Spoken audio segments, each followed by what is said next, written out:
I really don't care how much they love you. I don't care how badly they know you need to get in shape. I don't care how much they care about you getting in shape and living longer. No one, absolutely no one, can do your push-ups for you. I mean, even if they were willing to, it would be a pointless venture for them to do push-ups for you. Welcome to Leading Leaders Podcast. 5-minute videos, 5 days a week. I'm J Loren Norris with Leading Leaders Podcast. I know that seems like a silly conjecture, but it's truth, and you know it is. If you were to ponder for a moment, how long do you think somebody else would have to do push-ups before you showed the benefits of it? It wouldn't take you much thinking to get there, right?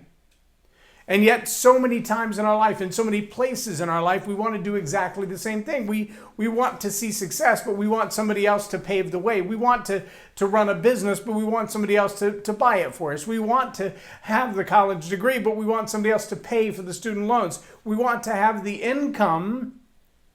We want someone else to do the work. I was talking to someone just this last week about some of the challenges with their business. And he said, I've got 2 employees that fill that particular role that have been here 25 and 30 years.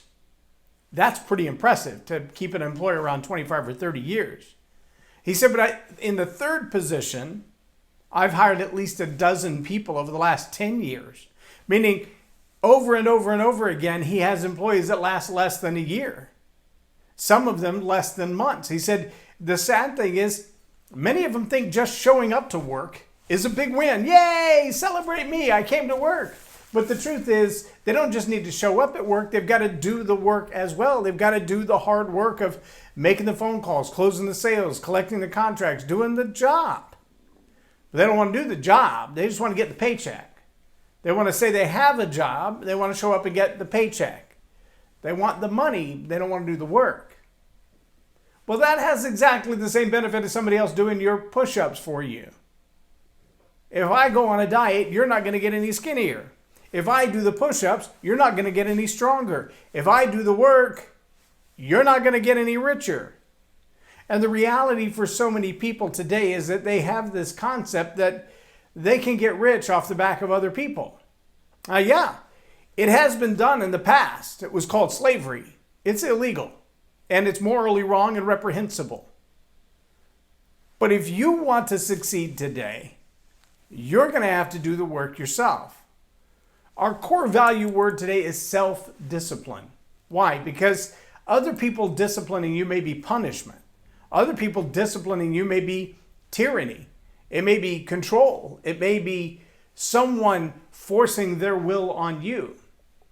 But if you want to succeed in life, you're going to have discipline that comes from within. You're going to have to make the determination yourself. And that's going to start with creating a vision for your life that you know is what you're set out to do. It aligns with your purpose, with your passion, with your plan, that it fits who you are and why you're here, what your greatest talents and gifts are, and now you've got a way to get it done. That's the plan. So you have a vision that aligns with your purpose, your passion, your plan, and now you've got a plan. The plan consists of goals. The goals consist of daily activities. So in order to accomplish your goal, you have to get these 5 things done this week. Well, pick one of those and get it done today. Pick another one and get it done tomorrow. Pick another one and get it done the next day. And by the end of the week, you can take the weekend to relax a little bit because you've gotten done all the things on your plan that have to get done this week in order for you to reach your goal. Are you following me so far?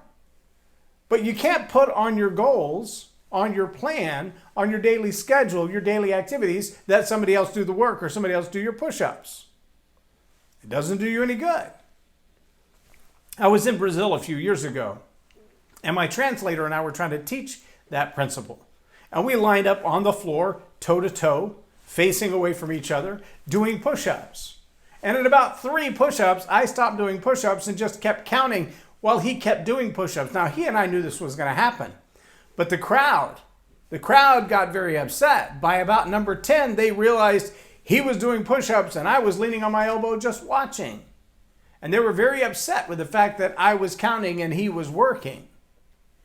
And it doesn't take long in leadership to realize self-discipline means you got to do your own push-ups. You got to do your own homework. You got to do your own showing up and getting the work done, because it doesn't matter how much work someone else does for you. You've got to do the work for yourself if you want to see the benefit. Sure, you can delegate. You can hire employees. You can get other people to share the workload. But the work that has to be done by you can only be done by you. And anybody else doing it isn't going to have the same return. Core value, self-discipline. You've got to make yourself do the hard work. I'm J Loren Norris with Leading Leaders Podcast for Tell It Like It Is TV. Have a blessed day. Subscribe now for our extensive video library of leadership lessons promoting faith, family, and freedom.